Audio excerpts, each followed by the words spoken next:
आमनुदखुलू फिस्सिल्मि काफ़्फ़ा वला तत्तबिउ खुतवातिश्शैतान इन्नहु लकुम अदुव्वुम मुबीन व इज़ा मुश्रिका। सलात वस्सलामु अलैका या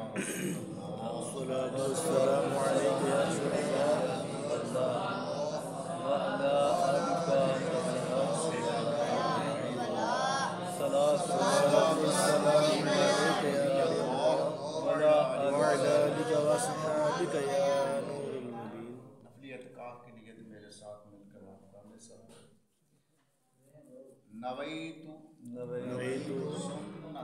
सुन्नतल इअ्तिकाफ़ लिल्लाहि तआला। प्यारे इस्लामी भाइयों,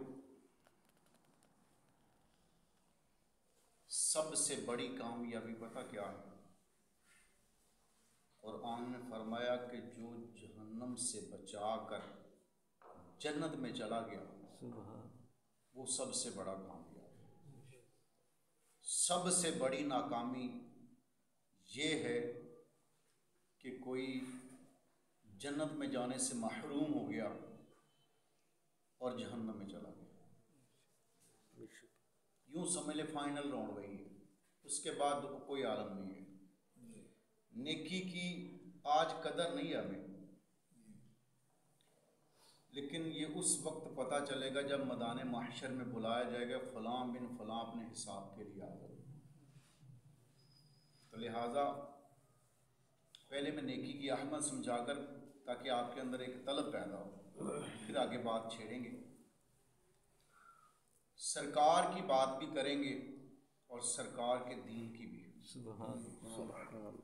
क्योंकि सरकार दुनिया में किस लिए तशरीफ़ लाए थे, नबी क्यों अल्लाह भेजता है, किताबें क्यों आती हैं, वह हदैनाहुन नजदैन, इंसान को दो रास्ते क्यों दिखाए गए। तो ये नफली एतिकाफ़ की हमने जो नियत की है ना, इसका फ़ायदा ये होगा कि आप नमाज पढ़ें, तिलावत करें या ज़िक्र की महफ़िल में बैठें। इसके अलावा जब तक मस्जिद में आप रहेंगे नफली एतिकाफ़ का सवाब भी आपको मिलता रहेगा। सुभान अल्लाह। तो प्यारे इस्लामी भाइयों, आज की मुक़द्दस रात, इसके मुतालिक आपने उलमाए किराम से बहुत कुछ सुना होगा, लेकिन मुख्तसरन में इसका तारफ़ आपको कराता चलो पहले, क्योंकि अल्हम्दुलिल्लाह हम मुसलमान हैं। हमें अपने महीनों का भी पता होना चाहिए और महीनों में आने वाली मुक़द्दस रातों का भी मालूम होना चाहिए। क्यों? इसलिए कि ताकि हम उन रातों का मुकम्मल तौर पर फ़ायदा उठा सकें जो रातों में अल्लाह ने फ़ायदे रखे। सुभान अल्लाह। जैसे कंपनियों के पैकेज नहीं होते, इसी तरह ये रातें पैकेज होती हैं। शब बारात होगी, मेराज हो गई, और इसी तरह आखिरी ताक रातें रमादानुल मुबारक की, और उसमें फिर लैलतुल क़द्र, इस तरह की मुख्तलिफ रातें। प्यारे इस्लामी भाइयों, शुमारे के एतबार से ये इल्मी गुफ्तगू पहले आपके नॉलेज में इजाफे के लिए मैं करना चाहता हूँ। शुमारे के एतबार से यानी गिनती के एतबार से ये हमारा कौन से स्टेप नंबर का महीना है? नंबर 7।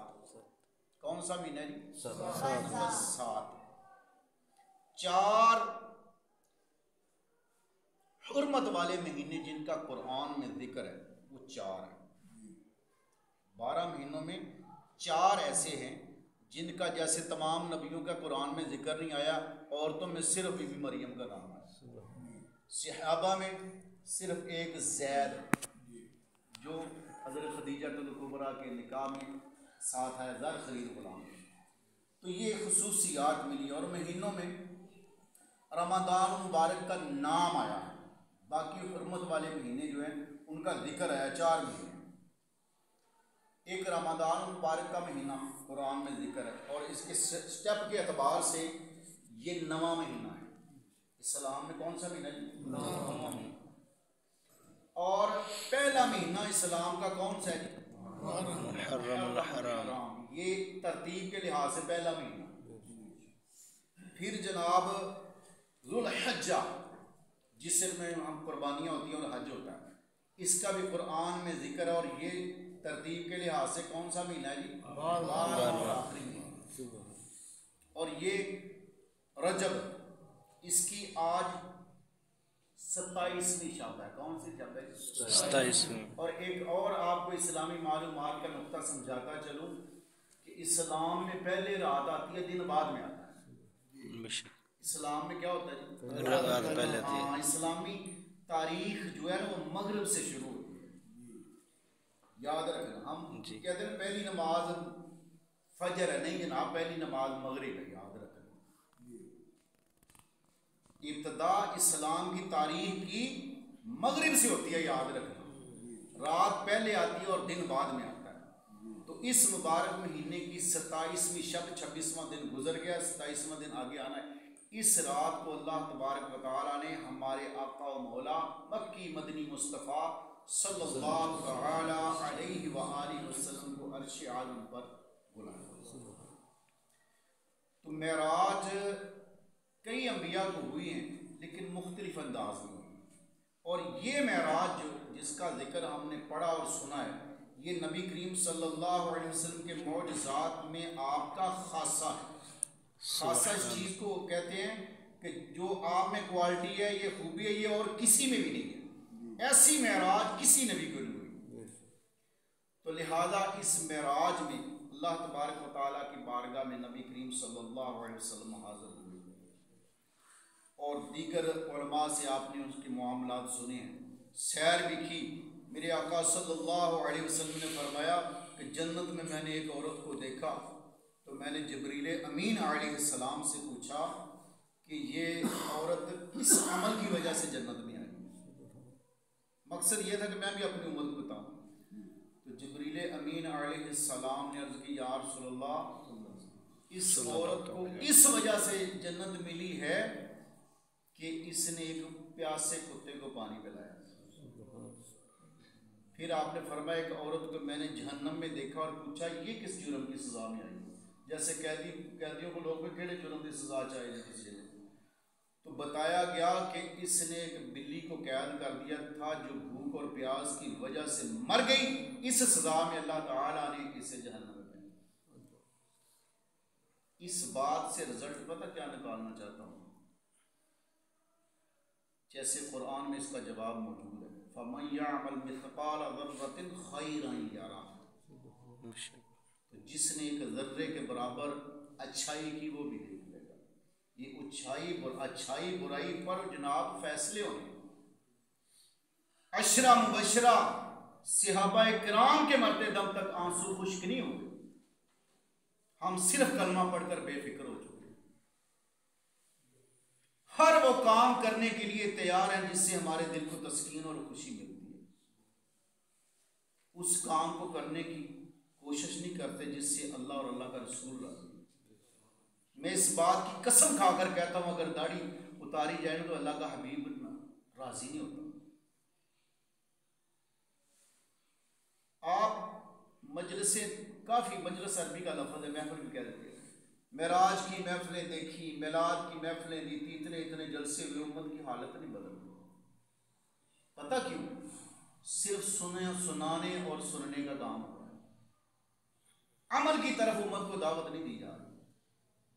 जैसे कि मैं मिसाल दिया करता हूँ, आप बीमार हो, आपके पास दवाई रखते, सिर्फ दवाई की मौजूदगी से आपको शिफा नहीं मिलेगी। प्यासे हैं, पानी की मौजूदगी से सिर्फ आपकी प्यास नहीं बुझेगी जब तक पानी यूज नहीं करेंगे। ये दीन अल्लाह ताला ने हमारे अमल के लिए उतारा है। और मेरा आज की रात का गिफ्ट सबको पता है कौन सा? जिसको पता है कि इस रात को हुजूर को गिफ्ट क्या मिला था, वो हाथ खड़ा करेगा। सुभान अल्लाह, ये गिफ्ट है। और एक और बात आपको मजे की सुनाऊं, मैं तालिब इल्म में आपको अपना सबक सुना रहा हूं। अल्लाह करे कि ये सबक आपको भी याद हो जाए। आमीन। तो मेराज आप 7वें आसमान पर गए, जहाँ पर जाकर उलमा किराम कहते हैं कि जिब्राइल अमीन अलैहिस्सलाम भी वहाँ तक नहीं जा सके। तो अपनी उम्र के लिए पता क्या फरमाया हुजूर ने? अस्सलातु मिअराजुल मुमिनीन, नमाज मोमिन की मेराज। अस्सलातु इमादुद्दीन, नमाज दीन का सुकून है, नमाज जन्नत की कुंजी है, नमाज अंधेरी कब्र का चिराग है। आज उस नमाज को उम्मत ने छोड़ दिया। क़यामत की निशानियों का जिक्र करते हुए हजरत अली कर्रमल्लाहु वजहहुल करीम बयान करते हैं, मैंने एक दिन नबी करीम सल्लल्लाहु अलैहि वसल्लम को इरशाद फरमाते सुना कि मेरी उम्मत पर एक ऐसा ज़माना आएगा, मेरी उम्मत पर एक ऐसा ज़माना आएगा, कुरान की सिर्फ रस्म रह जाएगी, कुरान की सिर्फ रस्म रह जाएगी, कुरान के अहकामात को दुनिया भूल जाएगी। दुनिया आप कोई अपनी जिंदगी का किसी पहलू का आप लफ्ज बताएं, मैं आपको बताऊंगा वो कुरान में मौजूद है। सिर्फ कुरान पढ़ने की रस्म रह गई है, और वो भी रिवाजन पढ़ रहे हैं। कुरान कह क्या रहा है, अल्लाह ने किन चीज़ों को मना किया है, किन कामों के करने का कहा, उम्मत इससे दूर हो चुकी है। यकीन माने इन महफिलों को जहां से अल्लाह और अल्लाह के रसूल का पैगाम उम्मत तक पहुंचना था। मैं आपकी महफिल को नहीं कह रहा, मेरा बड़ा दिल खुश हुआ है, ये एक जज्बे की वजह से, जज्बे के साथ ये हो रही थी। कसम खुदा की खाकर कहता हूँ, लाहौर में मैं महफिलों में नहीं जाता, पक्की बात मैं कारोबार बना लिया लोगों ने, तमाशा बनाया हुआ है, सारी रात महफिल का शरई तौर पर इसका दर्जा पता क्या स्टेप, मुस्तहब इनको कहते हैं जनाब, मुस्तहब अमल है महफिलें करना, ये आर्मी दिलाना, ये शरई अहकाम बयान कर रहा हूँ। महफिलें दिलाना क्या है, मुस्तहब अमल है, जिसको दीन में उलमाए दीन ने करार दिया कि ये अच्छा अमल है। और जो फ़र्ज और वाजिब और सुन्नत मुअक्कदा, ये बड़े हुक्म है दीन इस्लाम के, फ़र्ज वाजिब और सुन्नत मुअक्कदा, इनको उम्मत ने छोड़ दिया। तो ये एक ऐसे मरकज थे जहां उम्मत को पैगाम पहुंचता कि अल्लाह ने क्या फरमाया, अल्लाह के हबीब ने क्या फरमाया। मैं कसम खाकर कहता हूं, सिर्फ अल्लाह को मानने की वजह से कोई बंदा जन्नत में नहीं जाएगा, जब तक वो अल्लाह की बात नहीं मानेगा। नबी करीम सल्लल्लाहु अलैहि वसल्लम से सिर्फ मोहब्बत काम नहीं आएगी। आप सल्लल्लाहु अलैहि वसल्लम का दीन छोड़ दिया जाए, जिसके लिए आपके नवासे सहाबा किराम शहीद हुए, ताइफ में खुद पत्थर खाए, उस दीन को जो छोड़कर हुजूर से मोहब्बत करेगा, हुजूर उससे कभी भी राजी नहीं होंगे। कुरान की फरमाया रस्म रह जाएगी, उसमें अल्लाह का पैगाम क्या है। एक तो पैगाम मैं आपको सुनाता हूं। पहली उम्मतों को कौम कह के, कौम मूसा, कौम हारून, इस तरह बुलाया गया। पता है 80 से भी ज्यादा मरतबा अल्लाह ने हमें किस तरह पुकारा, या अय्युहल्लज़ीना आमनू, 80 से भी ज्यादा मरतबा, 82 या 81 मरतबा कुरान में हमें क्या फरमाया, या अय्युहल्लज़ीना आमनुत्तक़ुल्लाह वकूनू मअस सादिक़ीन, ए ईमान वालों अल्लाह से डरो और सच्चों के साथी बनो। या अय्युहल्लज़ीना आमनुत्तक़ुल्लाह वल तंजुर नफ्सुम मा क़द्दमत लिगद वत्तक़ुल्लाह इन्नल्लाह खबीरुम बिमा तअमलून वल्लाहु खबीरुम बिमा तअमलून। ए ईमान वालों अल्लाह से डर जाओ, और हर जान सोचे कि उसने अपने कल के लिए क्या भेजा, आगे क्या भेजा। अल्लाह से डरो, अल्लाह को तुम्हारे सब कामों की खबर है। फिर फरमाया, या अय्युहल्लज़ीना आमनुत्तक़ुल्लाह हक़्क़ तुक़ातिही वला तमूतुन्ना इल्ला व अंतुम मुस्लिमून। ए ईमान वालों अल्लाह से डरो, ऐसे डरो जैसे उसे डरने का हक है, और तुम्हें मौत ना आए मगर इस्लाम की हालत, मरते दम पर इस्लाम पर कायम रहना।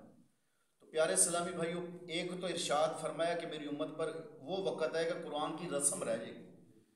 कुरान तो पैगाम था। शहरु रमदान, अल्लाह की आपने आयत पढ़ी, शहरु रमदान अल्लज़ी उन्ज़िला फ़ीहिल कुरान, रमदान का वो महीना जिसमें अल्लाह ने कुरान नाज़िल किया। आगे उसका जवाब लिखा है क्यों, हुदल लिन्नास, ये लफ्ज़ लिखा हुआ है, लोगों की हिदायत के लिए। इसमें ईमान वालों की कैद नहीं, लोग सारी कायनात के इंसानों को लोग कहते हैं। फरमाया कुरान तो इसलिए नाज़िल हुआ था कि लोगों की हिदायत है इसमें।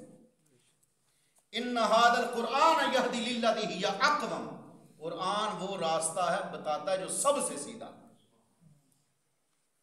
कुरान की रस्म बाकी रह गई, अल्लाह से हमारा राब्ता खत्म हो गया।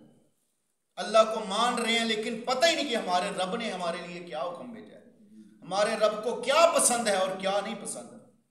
हजूर से मोहब्बत किए जा रहे हैं, उनके तराने गाए जा रहे हैं, लेकिन ये पता ही नहीं है कि कौन सा काम करेंगे तो कल्बे अतहर पर नागवार गुजरेगा। वो कौन से काम है जिनसे हजूर खुश होंगे। एक तो ये आपने फरमा दिया कि नमाज मेरी आंखों की ठंडक है, क्योंकि नमाज पढ़ता है वो अपने नबी की आंखों को ठंडक पहुंचा रहा है, अल्लाह का हुक्म भी मान रहा है और जन्नत की चाबी भी हासिल कर रहा है। एक नमाज के इतने फायदे हैं और उसका दीन भी सलामत है। अस्सलातु इमादुद्दीन, कि नमाज दीन का सतून है। ये फिक्र उम्मत तक पहुंचाने की जरूरत है।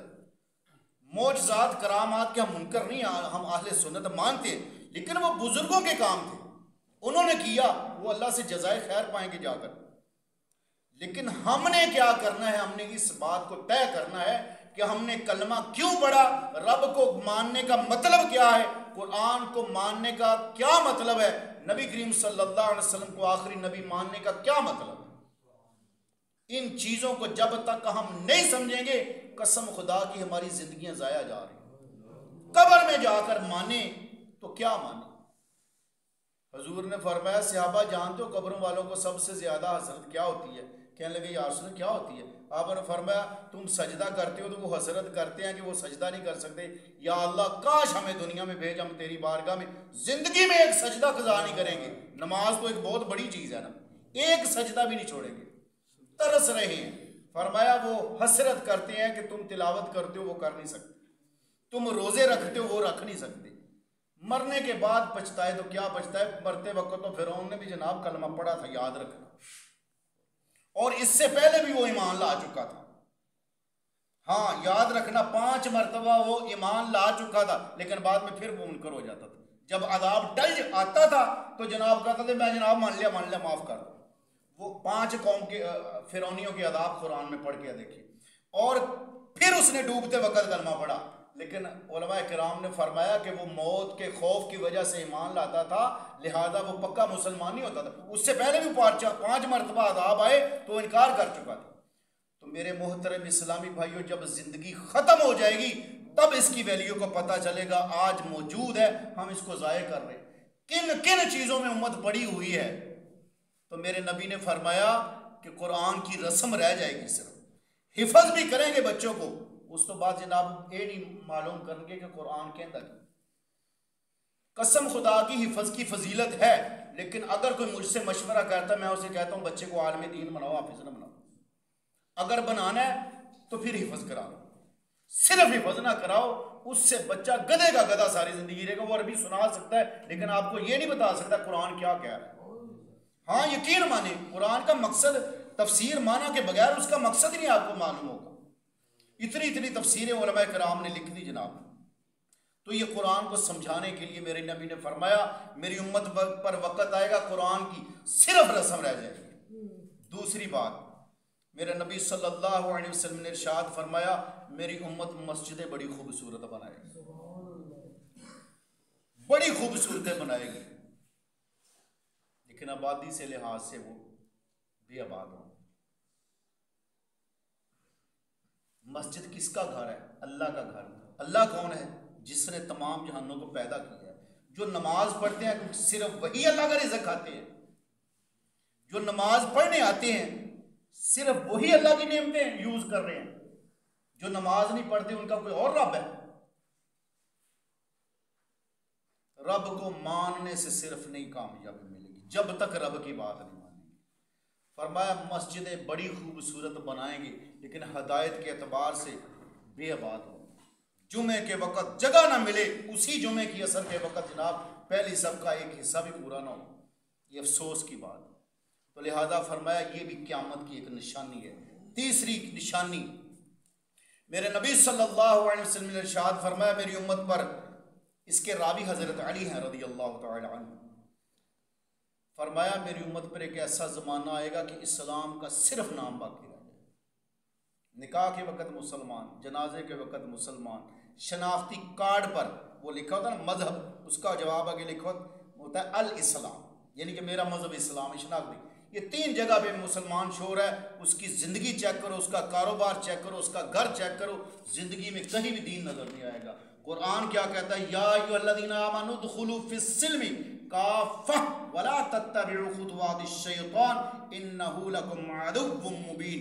ऐ ईमान वालो, पूरे के पूरे इस्लाम में दाखिल हो जाओ। तुम्हारी बातें भी मुसलमानों वाले हों, तुम्हारा लिबास भी मुसलमानों वाला हो, तुम्हारे अमाल भी और अखलाक भी मुसलमानों वाले हो। तो प्यारे इस्लामी भाइयों, नमाज पढ़ते वक्त हम मुसलमानों और बात जाते हमारे जैसी को गंदी जुबान ना चलाए। जिन आंखों से हम नबी करीम सल्लल्लाहु अलैहि वसल्लम के दीदार की ख्वाहिश रखते हो, वो नापाक जाकर देखें तो उन आंखों को हुजूर का दीदार कैसे नसीब हो। हजरत इब्राहिम बिन अदम मेरे पसंदीदा बुजुर्गान दीन में से हैं। हजरत इब्राहिम बिन अदम, उनके वाक़यात पढ़े हैं, आप भी पढ़ेंगे तो आपको भी उनसे मोहब्बत हो जाएगी। ये बड़े अल्लाह के नेक बंदे थे। और पहले जो नेक बंदे गुजरे हैं ना, वो सिर्फ सूफी नहीं होते थे जनाब, वो पहले आलिम होते थे। सुल्तानुल आरफी नहीं फरमाते ऐन इल्म बाजों कोई फकर कमावे काफर मरे दीवाना। इल्म के बगैर तो आप वुजू भी नहीं कर सकते, नमाज भी नहीं पढ़ सकते। पहले के बुजुर्गाने दीन पहले आलिम होते थे, फिर वो सूफी बनते थे। तो हजरत इब्राहिम बिन अदम आपकी बारगाह में चंद लोग आए, आकर कहने लगे, हजरत साहब क्या बात है, कलमा वही है, हमने भी वही कलमा पढ़कर मुसलमान हुए हैं, हम मुसलमान हो चुके हैं, अल्लाह को मानते हैं, अल्लाह के रसूल को मानते हैं, किताब भी हमारी वही कुरान है जो सहाबा की किताब थी। क्या बात है, हम दुआएं मांगते हैं, हमारी दुआएं नहीं कबूल होती, रहमत मांगते हैं, रहमत नहीं होती, बारिशें मांगते हैं तो बारिशें नहीं होती। अल्लाह, अब देखना वो खराबियां हम में तो नहीं मौजूद। आपने कितना प्यारा जवाब, ये एक इस्लाह कुन बयान जवाब है। आपने फरमाया इसलिए तुम बागी हो चुके, तुम गद्दार हो रब रसूल। कहने लगी कैसे? आपने फरमाया तुमने रब को माना लेकिन रब की बात मानने के लिए तैयार नहीं। 3-4 बातें मैं मोटी सी बता देता हूँ। क्या अल्लाह ने रिश्ते जोड़ने का हुक्म नहीं दिया? आज रिश्ते किस तरह तोड़े जा रहे हैं। अल्लाह ने रिश्ते बनाए ना, उन रिश्तों को लोग आज किस तरह पामाल करें, दुनिया की लालचों की खातिर मरण जीवन छोड़ रहे हैं। तो रिश्ता क़यामत के रोज़ अल्लाह की बारगाह में खड़ा होगा, या अल्लाह तूने इसे मुझे जोड़ा था, इस बंदे ने अपनी लालच की वजह तोड़ दिया, माँ बाप बहन भाई तोड़ रहे हैं, ये अल्लाह की नाफरमानी हो रही है। बनाया ये रिश्ता अल्लाह ने था और इंसान तोड़ रहे हैं। इसी तरह मोहतरम इस्लामी भाइयों, अल्लाह ने जनाब नमाज का हुक्म दिया, अल्लाह ने रोज़े का हुक्म दिया, अल्लाह ने अपने महबूब सल्लल्लाहु अलैहि वसल्लम की अताअत का हुक्म दिया, कुरान में गौर व फिक्र करने का हुक्म दिया। इन बातों पर कौन अमल कर रहा है? तो फरमाया तुमने रब को माना लेकिन रब की बात नहीं मानी, तो ऐसी कौम की दुआएं कहाँ कबूल होंगी? फिर फरमाया तुम रसूलुल्लाह सल्लल्लाहु अलैहि वसल्लम को अपनी आंखों की, अपने दिल का करार समझते हो, आंखों की ठंडक समझते हो, लेकिन आपके तरीके को नहीं अपना रहे, गैरों के तरीकों के मुताबिक तुम्हारा रहन सहन, तुम्हारे लिबास है। ऐसी कौम की दुआएं कैसे कबूल होगी? किस रहमत की बात उम्मीद कर रहे हो? मैं तो डर रहा हूं कहीं तुम पर पत्थरों की बारिश ना हो। तुम वो कौम हो जिसने कुरान को माना, लेकिन कुरान की कौन सी आयत पर अमल कर रहे हो? इस्लाम तुम्हारा दीन है, तो अपनी जिंदगी में दिखाओगे इस्लाम है किस चीज में। इसलिए प्यारे इस्लामी भाइयों, आज हम दीन से बहुत दूर हो चुके हैं। चस्केदार वाज सुनाने की बजाय फिक्र अमोज बातें सुनाए, उम्मत को एक फिक्र बढ़ेगी, यार ये दीन हमें दिया गया, इसके मुतालिक हमसे पूछा जाएगा क़यामत के रोज़, नेकी बदियों का हिसाब होना है जनाब बकायदा। अगर वैसे ही देखो ये हम अल्हम्दुलिल्लाह अहले सुन्नत दुआए मग़फ़िरत करना जायज़ समझते हैं, और ये फातह खानी हुक्म नहीं लेकिन जायज़ है, 40वां करना, 10वां हम खुद भी जाते हैं, लेकिन कसम को उठाकर आप बताएं कि क्या 100 साल 80 साल का सिर्फ 40 कुल में से हिसाब क्लियर हो जाएगा? इसी तरह अगर बात बन जाए तो ये नबियों का आना और 30 पारों का क्या करेंगे? वाहद नबी हमारे सल्लल्लाहु अलैहि वसल्लम है, पैदाइश से लेकर वफात शरीफ तक एक एक जिंदगी का लम्हा हमारे पास महफूज है। पहले कौमों ने अपने नबियों की जिंदगी रिकॉर्ड नहीं की, नारे तकबीर, अल्लाहु अकबर, नारे रिसालत, या रसूल अल्लाह, हक नबी या नबी, या नबी। पहली कौमों ने अपने नबियों की जिंदगियों को महफूज नहीं किया, किताबों की हिफाजत नहीं कर सके, उनके जिम्मा थी। लेकिन हमारे नबी सल्लल्लाहु अलैहि वसल्लम का वॉशरूम में जाने का तरीका भी मौजूद है, मस्जिद में आने का तरीका भी मौजूद है, बीवियों के साथ सलूक भी मौजूद है। आप बाप कैसे थे, आप दोस्त कैसे थे, आप हमसाए कैसे थे, आप मोहल्लेदार कैसे थे, हर चीज़ का पहलू हमारे पास मौजूद है। लेकिन आप अंग्रेज ने गाली दी है मुसलमान को, कहने लगा ये अपने नबी के नाम पर जान कुर्बान करने के लिए तैयार हो जाते, ये ऐसी गद्दार कौम है, अपने नबी के तरीकों को पसंद नहीं करते, हमारी तरह बाल कटा दिया, हमारे लिबास को पसंद करते हैं, तो नारे अपने नबी दे लाते फिरते। हजरत मूसा अलैहिस्सलाम की कौम का जब ये लश्कर गर्क हुआ, फिरौनियों का लश्कर गर्क हुआ था, आपको शायद मालूम होगा, आपने उलमा कराम से सुना होगा कि एक बंदे को बचाया गया।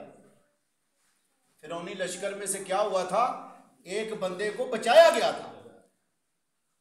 कभी सुना ये वाक़या आपने? एक फिरौनी को बचाया गया था। वो पता कौन था? वो था नकाल। नकाल कहते हैं स्टेज शो करने वाले बंदे, ड्रामे नहीं करते जो मेलों पे थेलों पे। वो जिसकी भी फरमाइश कौम करती थी उसकी नकल, वो कदीर भाई का नाम ले लो, वो कदीर बन के बहा देगा तलब। हाँ, उसमें ये फन था। तो कौम ने एक दिन फरमाइश की कि यार कदी मूसा दे बन के बहा। ये मशहूर वाक़या है तफसीरों में। तो उसने कहा ठीक है मुझे कुछ मोहलत दो। छुप छुप के मूसा अलैहिस्सलाम को वो देखता रहा, आपकी वो तकरीर की हुई बातें नोट करता रहा, आपकी जुल्फों का स्टाइल बनाया उसने, दाढ़ी उतनी उठाई, उस तरह का अपने छड़ी, ये छड़ी मूसा अलैहिस्सलाम को डायरेक्ट नहीं आई थी, ये आदम अलैहिस्सलाम लेकर आए थे पहले, ये भी पॉइंट याद रखना। ये मूसा अलैहिस्सलाम के पास डायरेक्ट आपको नहीं मिली, ये आदम अलैहिस्सलाम जन्नत से लेके आए, आपसे इब्तिदा हुई थी। ये शुएब अलैहिस्सलाम के तरके में से आपको मिली थी। आपके ससुर हैं शुएब अलैहिस्सलाम, कौन है जी? मूसा अलैहिस्सलाम के ससुर है। ये कुरान में इनका कहा सूरह कसस 28 पारों में तकरीबन इनका जिक्र है मूसा अलैहिस्सलाम का। तफसीर पढ़े तो पता चलता है।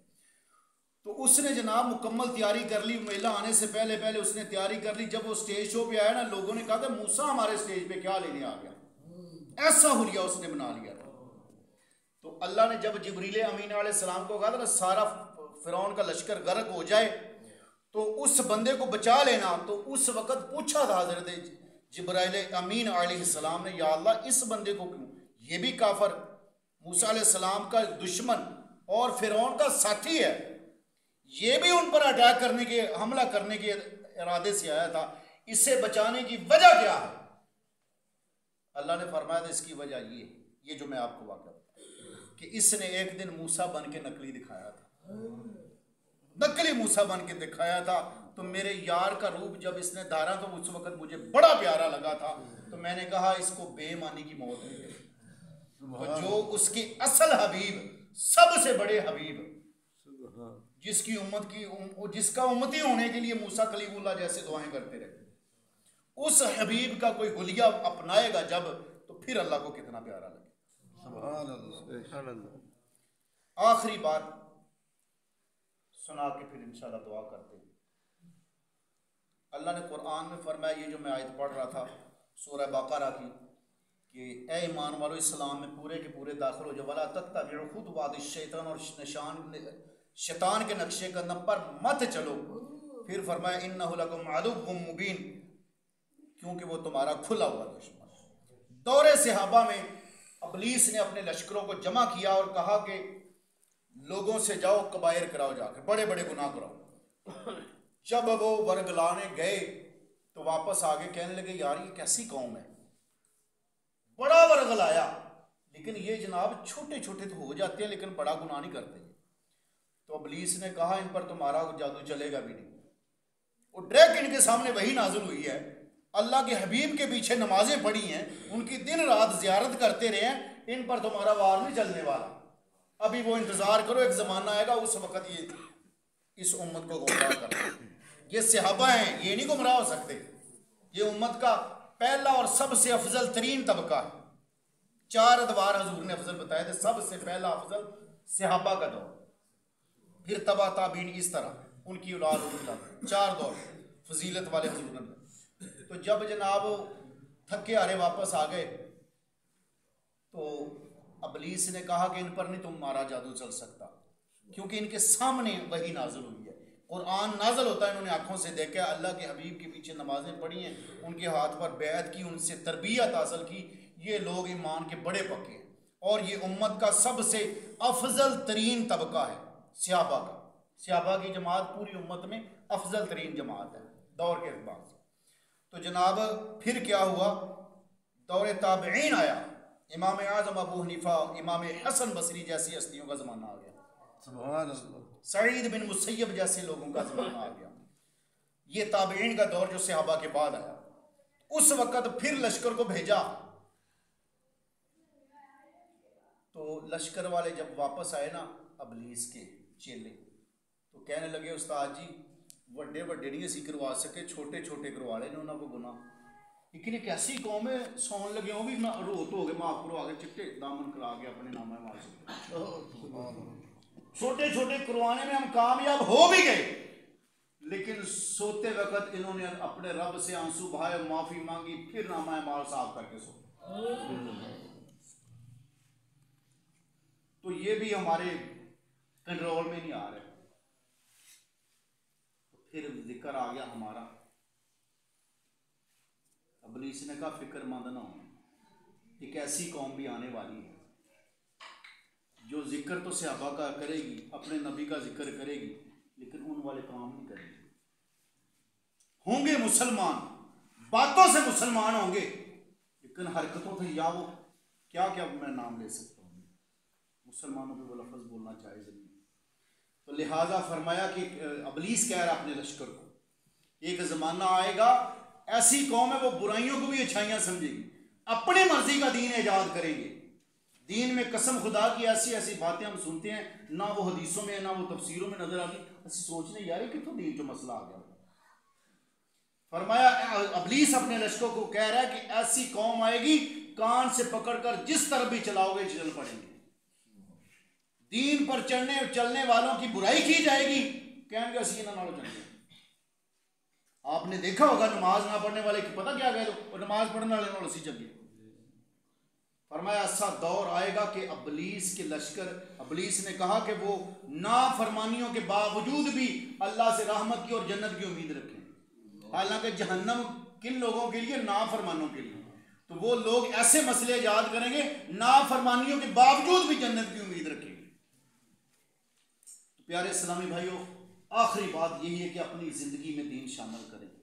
ये दीन हमारे अमल के लिए आया है। सिर्फ दीन का हमारे लिए इस्लाम का दीन होना काफी नहीं है जब तक इस पर हमारी जिंदगी में नजर ना आए, जब तक हमने इस पर अमल ना किया। एक एक जर्रे का हिसाब लिया जाएगा प्यारे इस्लामी भाई, और उस कब्रों में जाकर फिर हमें याद है कि ये जिंदगी नहायत मुख्तसर, किसी वक्त भी खत्म हो सकती है। तो मैं उकताहट तक बयान नहीं करता, असल में ये उन्होंने मुझे स्टेज पे बिठा दिया, मैं इस लायक नहीं, मैं सिर्फ नमाज के बाद 10 मिनट 5 मिनट का दर्स देने वाला बनता हूँ, जितनी कोई समझ लेकर चला जाए। तो लिहाजा मैं उकताहट तक बयान नहीं करता। तो आप अगर माइंड ना करें तो बस करें, अब मेरा ख्याल इतना ही अल्लाह पाक ने जितना सुना है अमल करने की तौफीक है ताकत में, वरना जिक्र तो ही हमारी ना सर पढ़ तेरियां ना था। तो मिसाल है बड़ी ना, भुल गया सारे जग दियां बातां, शान तेरी नहीं मुकनी कई सदियां मुकन दियां। दस्तूर है कि जिसका खाना उसी का गाना।